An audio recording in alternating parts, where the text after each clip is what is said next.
Jeng sira kabeh takon ana ing pamungkuran sajak kae padasan uga. Kon isah-isah bareng. Ya toh? Heeh. Prepare lapo? Aku lajeng prepare ngemis. Live ning gone kono lho Mayong. Hah? Sing Mayong kapan? Sesuke. Monggo kula nyuwun pamit nggih Ndara nggih. Monggo.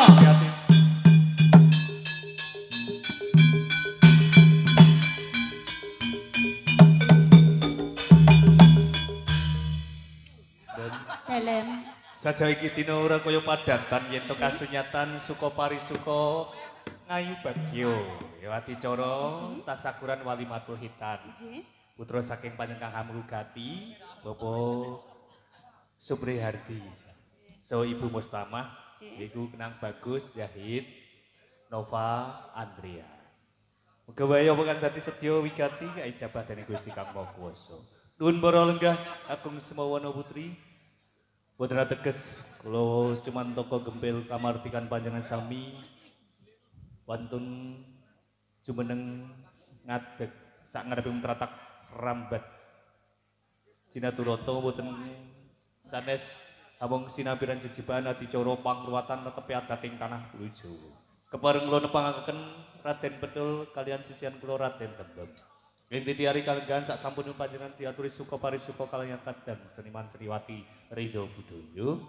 Wigati ing titi kalenggahan paridyan punika netepi adat wonten ing tanah Jawa pangadeg adicara pangruwatan lampahi napa ingkang dados sedya wigati kanthi panjenengan sami ingkang hangestreni mugi lumampah rahayu nir ing wikara kaijabah ingkang dados sedya. Bem Dalem Kakang. wis dadi kasunyatan yen to aku ing pamungkuran Nggih. wawan rembug marang sliramu. Nggih. Yen to awak dhewe sinampiran jejeban pangadeg adicara pangruwatan, mergo awak dhewe iki ya sik sinebut muda tumaruna. Nggih. Mergo awak dhewe senadyan to sajak lingsir yuswane ning durung diwenehi wiji dening Gusti Kang Maha Kuwasa. Nggih. Ning ora kasunyatan iki dina nolak anggonku nampa wahyu tiban kang ateges awak dhewe nampa jejibahan ning kanthi syarat sarana nylamur laku kahanan mergo sliramu wis nyarujuki sapa kang sinampiran jejibahan kae pangadeg adicara pangruwatan kudu piyai kang sepuh ora mung sepuh yuswane uga sepuh babakan kaluke. Kanthi pamikiran kaya mangkono iki dina kasunyatan aku kelawan sliramu wis nyarujuki babakan iki ganti sore sarira jejuluk jumbuhake kahanan. Yen to awak dhewe ganti jejuluk kaki legayek dalah nini legayek.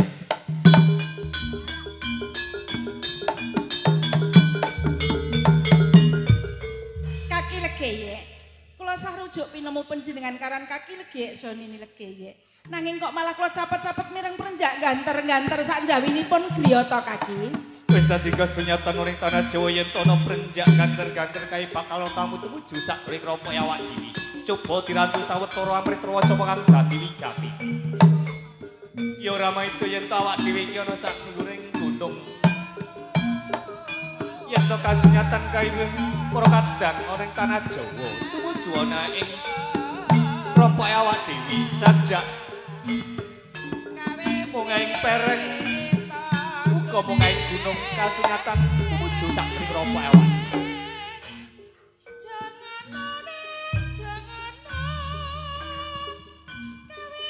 Lamot-lamot tak sawang saka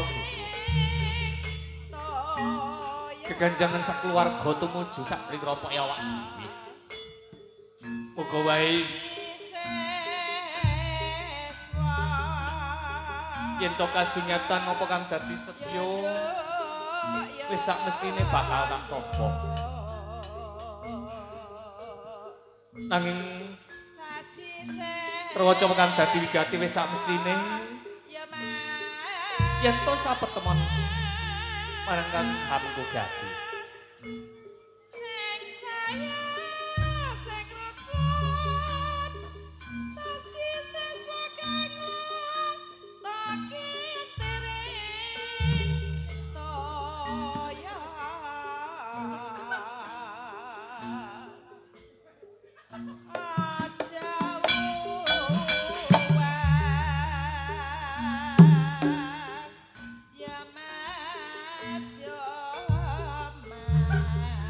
tembem.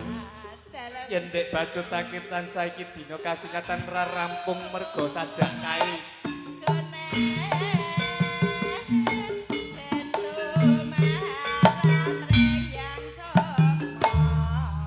Yen to tumuju sakjroning ngrompoki awak dhewe. Wis sak mestine.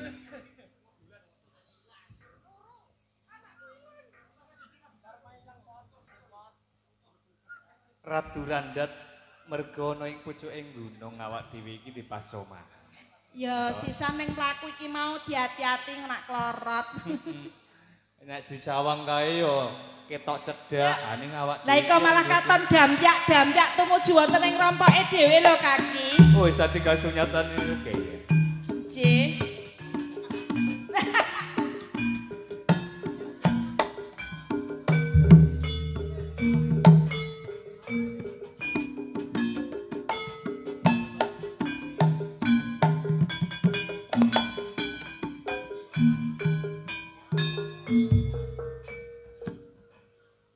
Assalamualaikum warahmatullahi wabarakatuh. Waalaikumsalam warahmatullahi wabarakatuh. Kasunyatan iki dina tamu sak keluarga tumuju sakjroning ngrompoki awak dhewe. Ngaten. Bakal tak purba amrit rewaca perang dadi wigati. Monggo Kaki. Nuwun sewu Bapak. Boten ateges kula tambuhing kahanan paharjan punika. Kula badhe nyuwun pirsa dumateng panjenengan sami, panjenengan punika paring asma sinten saking tlatah pundi? Bapak Supri Hadi Bapak Supri Hadi saking Bandung Drebeng. Bandung Drebeng Margorejo. Margorejo. Leres nggih. Ya, weh. Kula pun kaki legeye dalah punika sisian kula mini legeye. Anggenipun panjenengan tumuju sakjroning rompok kula sajak sak keluarga. Leres. Nggih, nggih. Ibu paring asma sinten, Bu? Ibu Mustamah. Kenang bagus. Yahid Nova Andrian. Nuwun sewu Bapak Supri Hadi so Ibu Mustamah. Anggenipun panjenengan sakeluarga tumuju sakjroning rompok kula mengku wigati punapa? Ngeten Kaki Legeye, kula niki memakili sak keluargane Bapak Supri sepindah silaturahim kaping kalih ajeng titipake putunipun Bapak Supri marang Kaki Legeye lan Legeye niku gadah sengkala niku lahire Ansupe Surya ngoten. Iki ruwat Bapak Kaki Legeye lan Legeye. Mekaten Bapak Supri Hadi Ibu Mustamah sakeluarga. Anggenipun panjenengan atur silaturahmi kula tampi kanthi asta kekalih tambah pasedheaan tumrap tiyang gesang tanah Jawa Pak nggih Bu nggih. Mengku wigati ingkang mangka kalih lumantar talangatur panjenengan nggih titik kalenggan punika panjenengan netepi adat tanah Jawa. Leres. Nggadahi putra rikala lairipun barengi asruping Surya tumuju ing kilen. Ing kawasan Nandang Sukerta julung caplok utawi julung sarap. Pun pasrahaken dumateng kula saha sisihan kula lumantar kula nyuwun dumateng Gusti Kang Maha Kuwasa Lukar Sukerta putra panjenengan. Nuwun sewu Bapak Supri Hadi Ibu Mustamah. Anggenipun panjenengan pasrah putra panjenengan Yahid Nova Andrian dumateng kula saha sisihan kula napa sampun ikhlas ing penggalih? Sampun ikhlas lahir Ikhlas batin. saestu nggih Ibu nggih ikhlas. Ikhlas putra panjenengan badhe kula tampi. Tampine nggih Kaki. Bapak Supri Hadi so Ibu Mustamah panjenengan ampun aliting galih bilih putra panjenengan badhe kula rengkuh kadya anak kula piyambak kapara samangke dadosaken putra ingkang saleh. Amin. Migunahe tumrap nusa lan bangsa lan ngabekti dumateng tiyang sepuh kekalih. Lan itiari kalenggan punika kabucal sekurtanipun dadosaken putra ingkang suci boten gadah sengkala punapa-punapa pinaringan panjang yuswa tetepanipun takwa dening Gusti Kang Maha Kuwasa. Nuwun sewu Bapak Supri Hadi so Ibu Mustamah. Anggenipun panjenengan masrahaken putra pan sampun kasembadan tasih wonten wigati ingkang dereng kawedhar napa sampun cekap napa ing dados wigati. Sampun cekap nyuwun Sajak panjenengan gati-gati badhe kondur tumuju pidalem sewang-sewang kula tansah sumendheraken kondur rahayu negara.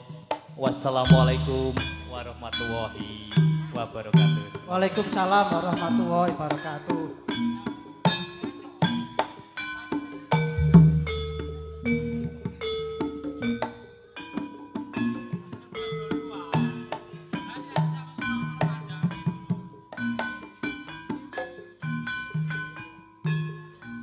Kaki Legeye.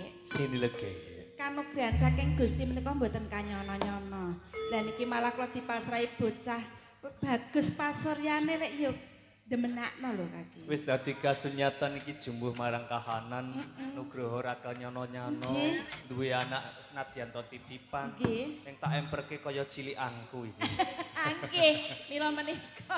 Mula saka iku bungahing jroning atiku ya iki wis dadi sakmestine kelawan sliramu. Ning sliramu go eling Nggih. pangandikane Bapak Suprihadi sakluwarga Nggih. masrahake kenang jahit gawe yaiku Nandang Sukerto. Oh, halah nggih kula kemutan Kaki. Mila menika kula tak nyuwun pamit langkung rumiyin nggih Kaki. Kaya mangkono saja iki dina pralambitamu yen to kasunyatan sliramu mangerteni apa kang dadi wigati.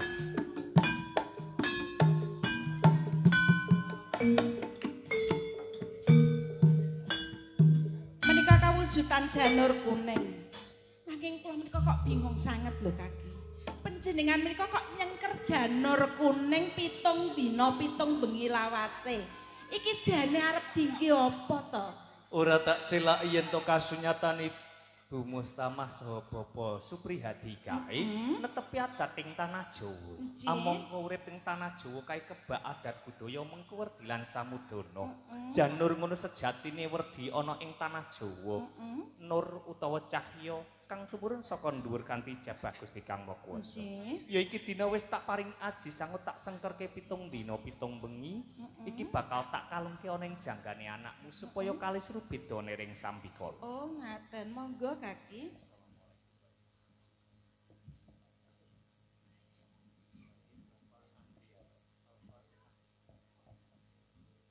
Kok pasuryane katon cemplorot lho Kaki. Katon bagus banget lho. Wis dadi kasunyatan yen to iki dina sliramu mangerteni babagan iki dina merga nur utawa cahya wis nyawiji ana ing jiluan ragane anakmu. Oh, Yen ngaten. disawang katon cemplorot pasuryane Nggih. tambah bagusi. Reh ning iki dina wis kajabah dening Gusti Kang Maha Kuwasa. Iki dina wangi-wangi aku manungku puja dening Gusti Kang Maha Kuwasa, anakmu bakal tak lukar Sukerto. Monggo Kaki.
Ini legi ya. Dalem Kaki. Wis dadi kasunyatan iki dina anakmu wis kalukar Sukertone dadi bocah kang suci ora disengkala apa-apa. Nyumbuhake kahanan iki dina dadi anake kaki legekan legeye. Nggih. Anakmu bakal tak pani jimat sifat piandel ganti jejuluk Joko Jlago. Joko Jlago. Joko mujuti bocah lanang kang jiwa lan ragane suci. Nggih. Jlagur besok jumangkah ana ing dalan kang luhur, Nggih. kabeh panjangkane kang dhuwur mesti wae kaijabah dening Gusti Kang Maha Kuwasa, kang teges mikul dhuwur mendem jero marang wong tuane lan uga ngabekti kang ukir jiwa lan ragane. Nggih Kaki. Bismillahirrahmanirrahim.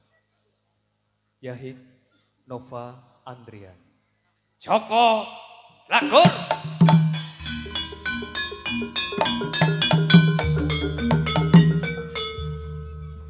Kaki legi. Ini legi. Panjenengan iki bareng diparingi momongan kok ya lali kewajibane. Kang teges Panjenengan lek kudu murakapi niki lho, nyukupi kebutuhane anak bojo. Tanggung jawabe wong lanang lho, Kaki. Wis dadi kasunyatan iki dina jejere wong lanang kudu nyukupi kebutuhaning keluarga. Mongko iki dina aku duwe anak wis semene Lah, gedene. nggih. Mula saka iku yen to iki dina kanthi palilahmu aku bakal nang kutha raja ngupadi pangupa jiwa. Sliramu tak tinggal lawan anakmu Joko Jlagur. Apa ya wani? Ini lho Kaki. Kepiye? Gandeng anakmu ki mau duweni sengkala. Mbok ya aku digolekke kanca roang supaya ngewangi jaga keselamatane Ini anakku legeye, lanang. eling sliramu yen to sekawit nampa jejiban awak dhewe nyelamur laku. Ji. Ora teges iki dina aku njaluk kanca ruang tangga tepalu. Ajeng. Mangerti Joko Jlagur duwe kadang tuwa papat cacahe kang rawujud. Bakal tak wujudake nang pangarepan kanggo kanca ruang sliramu uga jaga keselamatane Joko Jlagur. Bismillahirrahmanirrahim. Supiyah Amarah Alwamah. Mutmainah. Allah kaki legaya.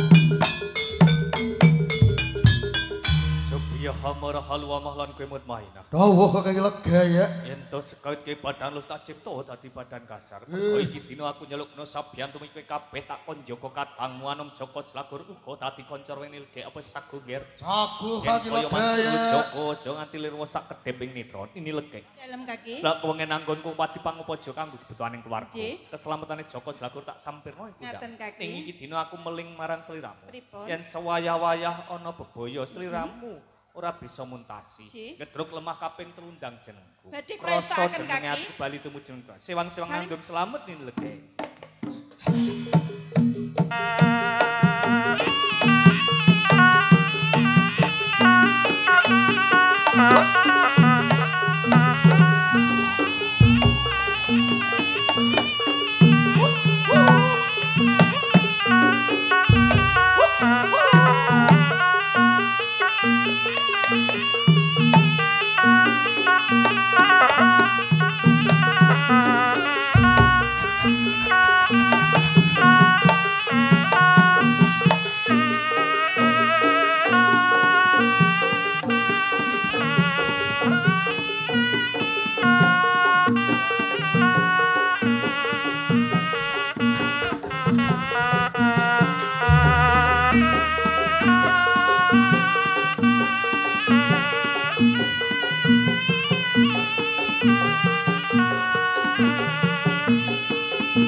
amarah alwamah lan kowe ngger mutmainah. Dawuh nini legaya.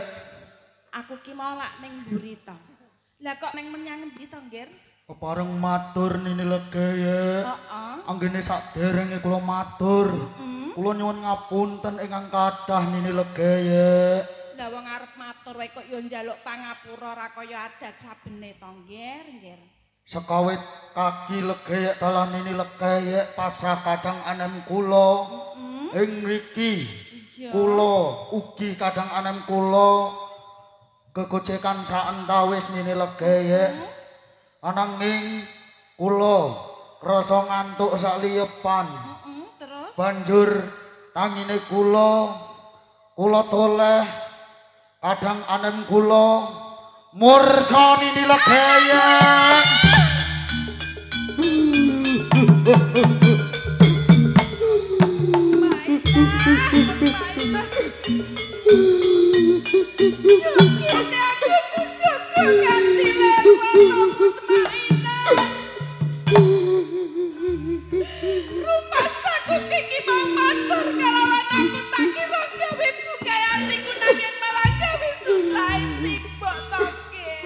Punten nini legaya.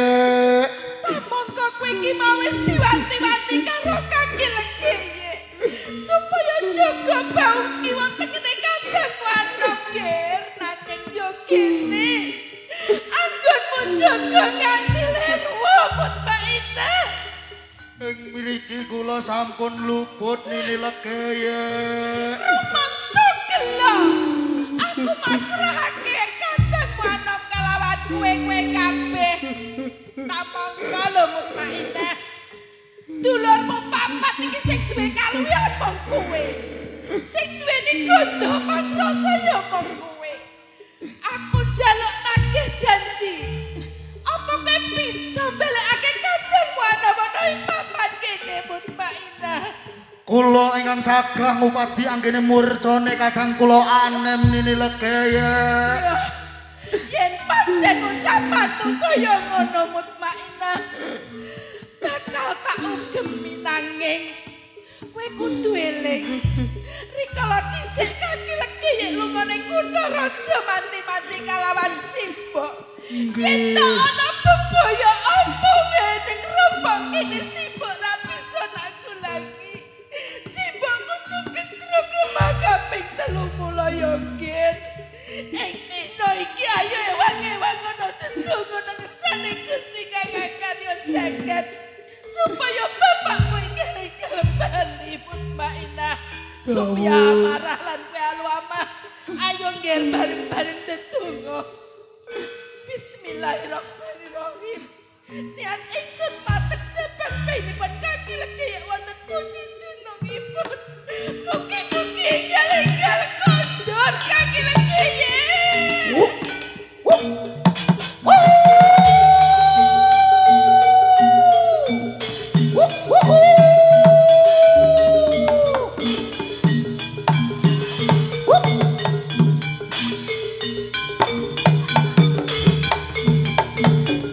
Nini legaya. Kaki legaya. Oh semendal sumlang droning atiku yen to sekawit kepat dipangupa jiwa kasunyatan durung entuk pakaryang kang gumathok ing gene iki dina nyandung ngripet anggonku bali kasunyatan mangerteni kadang tuwa papat cace sedih sakbening iki dina sliramu tawang tangis kaya mangke.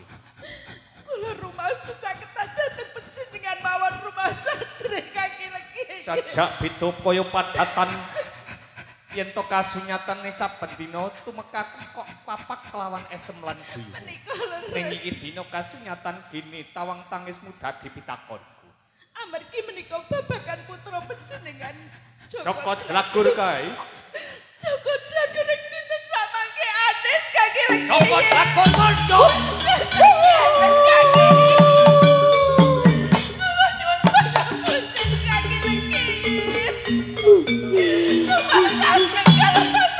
Aturmu kaya mangkono awi sesek penikah.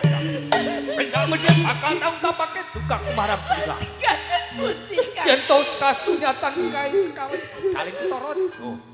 keselamatan Joko Jlago tak sampeno dan uga kadang papa cacai ka. Kula kaya kewagen kula jagi keselamatanipun putra panjenengan kaki. Mila menika kula nyuwun pitulungan dhateng panjenengan kersanipun enggal-enggal kondur putra panjenengan. Aku gonglang nglegon. Yen to sekawit aku manti marang sliramu. Kasunyatan ono kedadian kan kaya mangkene ini legene. Candeng anggonmu tawang tangis. Ora teges iki dina tutuh tinutuh bakal tak bacotake. Ing kasunyatan iki dina aku njaluk sabyantumu munggah ning sanggar pamujan yen nyuwun marang Gusti Kang Mangkasa. Amre bisa iki dina aku budidaya baline Joko Jlago. Kula nyuwun pangestu Kaya panjenengan mangkono. kaki. Supaya manggar halu amalan kowe mutmain. Hawa kaki legaya. Ora teges iki dina tamu ing kasunyatan murcane Kadangmu anom. Nggih. Yen to sekawit iki dina ora bakal dugaku ning kasunyatan abot sakuring pundakmu. Mergo baline Joko Jlago ring pengarepanku ora kali omong jeneng kowe kabeh. Mutmainah Dawuh. kowe kang duweni aji ganda pangrasa lan panglungan. Nggih. Iki dina dadi cucuking laku supaya baline Kadangmu anom Joko Jlago ring pengarepan. Mula saka iki dina kanthi pali laku. Enggal budhal. Hawa kaki legaya.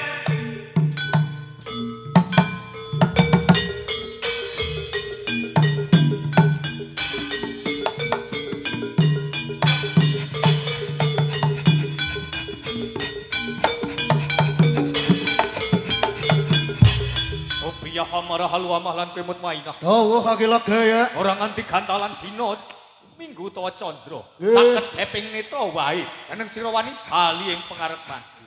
Ning kene iki dina kasunyatan ora kok Kadangmu Joko Jlago. Papara ngirit kewan gegirisi kaya mangkene. Apa kang dadi setyamu mutmainah? Leres kaki legaya. Kula beto kewan kang gegrisi menika ingkang nyidra kadang kula anem kaki legaya. Dadi kewan gegirisi kang nyidra Kadangmu anom. Nggih. Yen kaya mangkono banget panarimaku kasunyatan kaya anan iki dina. Yen to Kadangmu anom sak ning garbane kewan gegirisi. Mula saka iku nggih.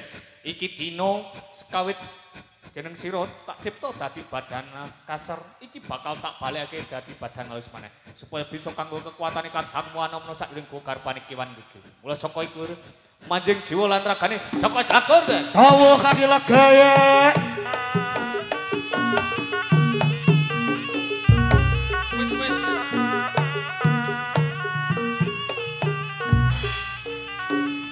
Mandeg satrio tijo leksana tejane wong aran katon gemludungka krikil malang-malang lir kadiondo klosat-klosat tenging marga catur tenging prapatan. Yen to kasunyatan kewan gegiri sing pengarepanku iki dina bisa tata jalma. Sapa kang dadi dasanama? Nggih. Pawongan tambuh marang aku ning tanah Jawa kene ora ana liya ya mung aku sing kena diarani Bathara Kala Glapsai. Balik kowe sapa wong gedhe dhuwur wani ngridul aku semang dadi dasanamamu. Dalah Bathara Kala Glapsai uto. Yen to jeneng sira kepengin mangerteni sapa kang komo wani ngadeg ing pengarepanmu ora kaliya sepone tanah Plujo kaki legek kang dadi peparan. Welah dalah. Yen tak sawang-sawang pasuryamu. Aku ora pangling marang jeneng. Kowe ape nylamur laku dadi apa wae aku isih kelingan.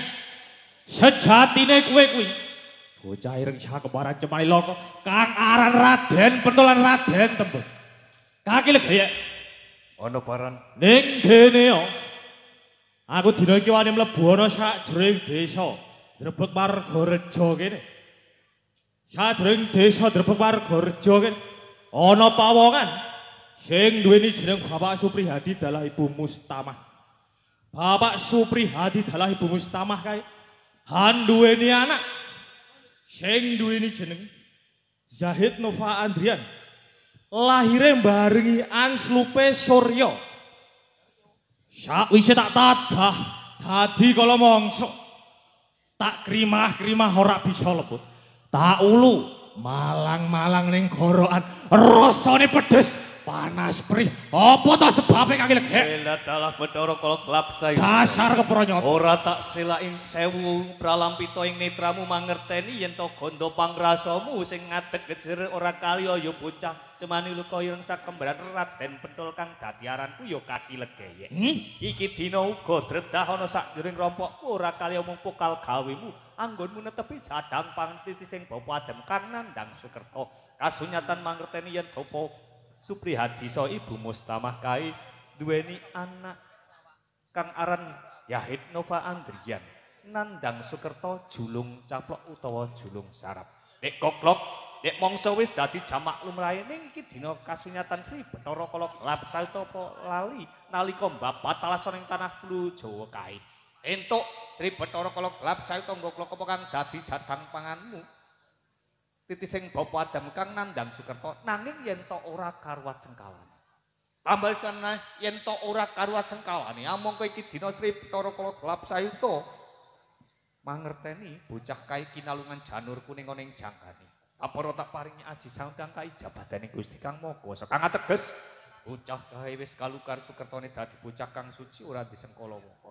Nek goblok nek mangsa ora gawe adem ing sakjroning wadukmu kasunyatan gawe sengsarane sakjroning Gokarta. Sri Bathara Kala Glapsai Dasar kepronyot. mangerteni kahanan kang kaya mangkono tak jaluk kanthi aris. Ora esuk ora suwe. Iki dina aku njaluk baline Jaka Jlagur kok sekawe tanpa gethek ciri sauci. Yen to kasunyatan Sri Bathara Kala Glapsai to budi mesti wae bakal tak sembadan. Welah dalah.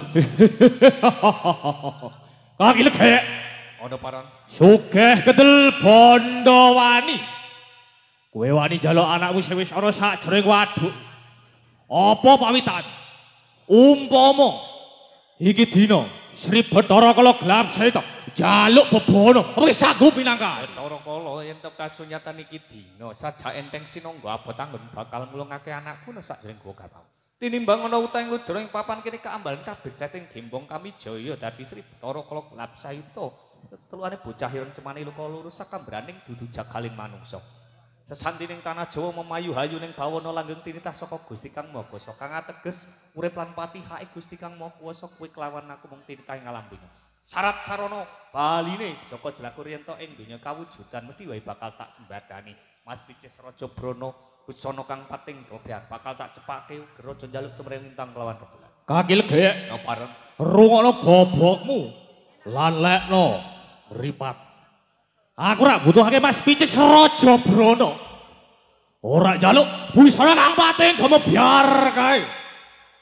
Apa meneh temurune lintang kelawan rembulan kae ora. Anakmu kuwi raga kekantilan nyawa sing kepanjingan sukma.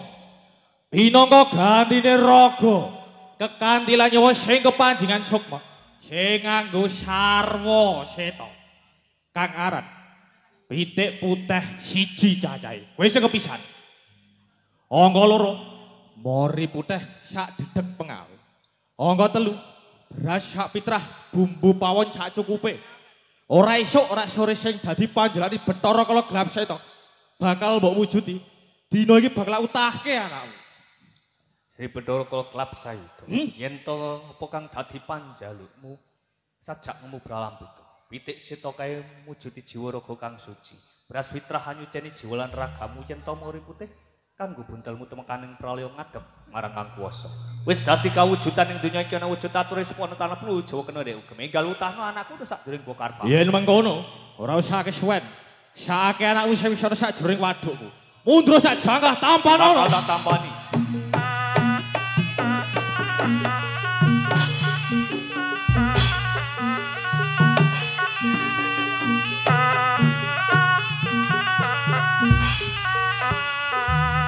Nidir gaya. Dalem. Saja iki dina wis mangerteni kahanan juga ranggonmu nyuwun marang Gusti Kang Maha Kuwasa. Ya rahayu pandungamu aku bali kelawan anakmu Jaka Jlagur. Kula nggih matur nuwun sanget Kaki titikan kula menika namung janur kuning ingkang wonten jangganipun putra panjenengan. Gandeng niki putra panjenengan sampun pinanggih.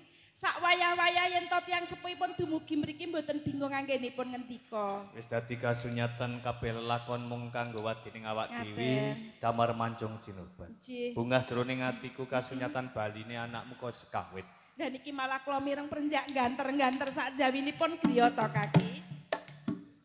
Tak sawang saka kaduan Gai. Bopo Supriyadi Ibu Mustamah. Sajak kekancangan tumuju sak sering rompok awakni.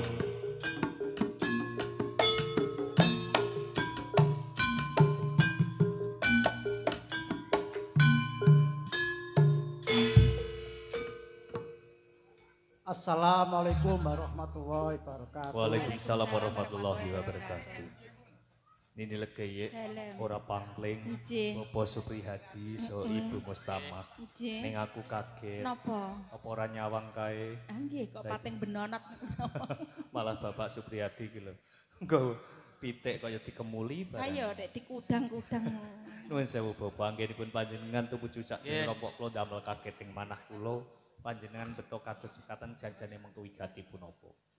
Ngeten Kaki Legeye, kula niki mewakili sak keluargane Bapak Supri, sepindah silaturahim kaping kalih ajeng jak wangsul putranipun Bapak Supri, kaping 3 niki memaringi sedekah utawa ganjaran marang Kaki Legeye lan Dek niku sampun kula wentah lan ngruwatake putranipun ngoten. Oh, mangke dados punika sedaya minangka sedekah panjenengan Bapak Supriyadi Ibu Mustamah. Napa nggih sampun ikhlas lahir terus sing Sampun.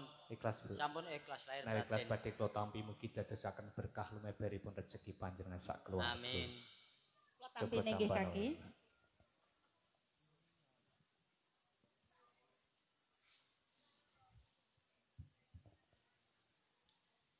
Sak sampunipun panjenengan pasrah sedekah tumrap kula saha sisian kula, titika lenggahan punika badhe dipun ajak kondur putra panjenengan. Janjane wonten wigati punapa Pak, kok enggal-enggal kemawon diajak kondur.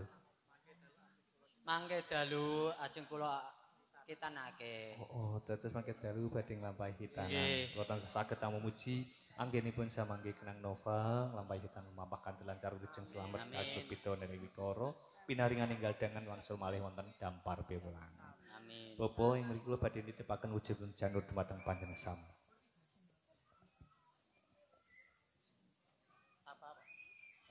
Kula suwun Bapak tuwin Ibu. Janur punika samangke panjenengan dekek sangenipun bantal utawi kasur. Anggenipun biasanipun putra panjenengan sare. Selaminipun sepacar dinten utawi gangsal dinten. Sakbaten gangsal dinten, janur punika panjenengan larung utawi bucal wonten lepen ingkang wonten toyanipun milih. Nggih. Kanthi piwasan donga Jawa. Nggih. Bismillahirrahmanirrahim. Aku ora ngguwak wujuding janur, nanging aku ngguwak sengkalane anakku iku julung caplok utawa julung sarap. Nggih, kanthi jabah Gusti Kang Maha Kuwasa wilujeng slamet kalis rubeda nir ing sambi kala. Dipun Fatihah kaping 3 nggih. Kapara sae saged leres dadosaken putra ingkang saleh. Ing mriki sampun dados anak kula paring jejuluk Joko Jlagur. Jangkepi syarat sarana Bapak tuwin Ibu kula aturi nimbali Kang Putra. Kula paring tulodo Pak nggih. Nggih. Ger anakku Yahid Nova Andrian Joko Jlagur. Nggih anakku Yahid Nova Andrian Joko Jagur. Dalem, Pak. Nggih anakku Zahid Nova Andrian Joko Jlagur. Dalem, Bu. Alhamdulillah sampun purna ping dados wigati panjenengan netepi adat tanah Jawa nglukar Sukerta putra panjenengan sumangga adicara dipun pungkasi kanthi barokah Fatihah. Gilir sedya kaijabah dening Gusti Kang Maha Kuwasa keluarga panjenengan tansah pinayungan keselamatan karaharjan kabagyan dening Gusti Kang Maha Kuwasa. Minal hajati bil barokatihil Fatihah.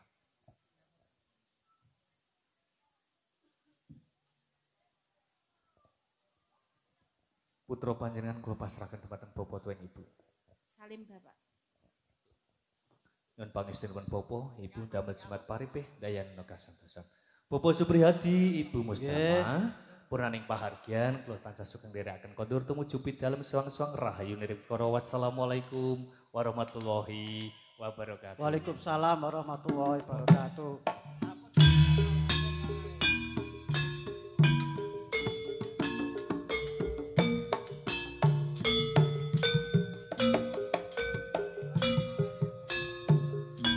Kaki legeye. Ini lega ya. niki malah kula dipun betaken wujudipun embor. Salebetipun embor menika wonten uga rampenipun bok menawi sedaya menika wonten werdinipun kaki. Wis dadi kasunyatan yen to sekawit Bapak Suprihadi, Ibu Mustamah netepi adat ing tanah Jawa. Amangka ing tanah Jawa kaya kebak adat budaya mengko werdilan samudana. Ana unen-unen yen to wong Jawa aja lali jawane. Embor awak diwajib gemborake utawa ngandhakake ana ing tangga teparu ana ing Bandung Drepeng kene Margorejo yen to Bapak Suprihadi so Ibu Mustamah Kaib wis nglukar Sukerto putrane. Lah yen beras kuning. Iwit suwe ngening-ngeningake pikir sok kapan aku bisa ngruwat sengkalane anakku iki dina wis kasembatan. Kembang setaman. Bapak Suprihadi Ibu Mustamah Kaib ora lali marang kadang tua papat cacahe para nabi, para rasul, para wali wah tanah Mekah Madinah, tanah Pulau Jawa, wabil khusus kaki danyang sahibul wilayah ana ing tlatah Bandung Drepeng ini lumeber ahli kubur jaler lan estri. Niki wonten wajibipun kan. Wis dadi kewajibane wong tuwa ora mung nglairake, maringi jeneng, ngitanake, nikahake uga ngruwat sengkalane iku wis dadi kewajiban. Godhong alang-alang apa-apa godhong luweh. Mengkuwerti yen to Bapak Suprihadi Ibu Mustamah wiwit awal duwe hajat lan akhire tansah nyuwun marang Gusti Kang Maha Kuwasa supaya ora ana alangan napa-apa kalih Srupita nering sambikala sakbatane duwe hajat kae utawa gawe kaluwehake kajembarake rezekine ka sasmitaning godhong luweh kang teges luweh lebih sembarangane. Kupat luar mujudi ati cara pangruwatan julung caplok julung sarap iki dina wis kalukar dening Gusti Kang Maha Kuwasa. Seneksen para malaikat dan hospital, para nabi, para rasul, para wali wa tanah Mekah Madinah tanah Pulau Jawa bil khusus kaki danyang sahibul wilayah wonten ing tlatah Drepeng Margorejo Dawi Kudus ugi dipun pangestreni para pamirsa kakung semono putri pinampi ing dinten inggih menika Jumat pon malam setuwagi ganti piwosan Allahumma sholli ala sayyidina Muhammad Allahumma sholli ala sayyidina Muhammad luar saka kesana wa ta'ala Allahu akbar.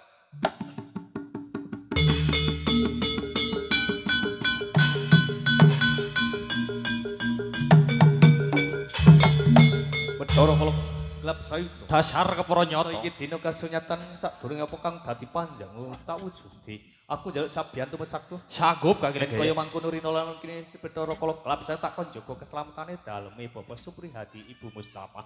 Yen tono nganti bebaya kang bakal tumawa saka lor. Tak papak tak balekno ngalor. Bebaya kuwi saka wetan. Tak papak tak balekno ngetan. Kang ridu saka kidul. Tak papak tak balekno ngidul. Sepisan maneh saka kulon. Tak papak tak balekno Jejer kulon. papat tu adepi kadek Sri Betara Kala Kelap Sayuto njaga keselamatan daleme Bapak Suprihadi Ibu Mustamah Rina lan yen to ngisor lan dhuwur tansah pinayungan keselamatan dening Gusti Kang Maha Kuwasa. Raga kanthi lan nyawa kepanjingan sukma seta wujude siji cacahe. Mundura sabjak bakal tak pinakani. Bakal tapani kaki.